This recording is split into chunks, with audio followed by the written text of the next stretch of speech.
Yan. Ganito lang yan, oh. Yan.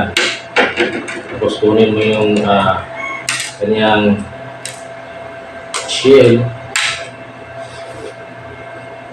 Sarap ng sabaw niya. Yan. Ganyan lang yan, oh. Tapos, may mga basag na shell. Ayan, kunin natin yan.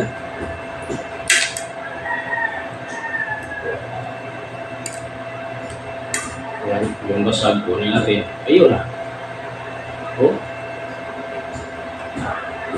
Tapos, sausaw natin dito sa suka.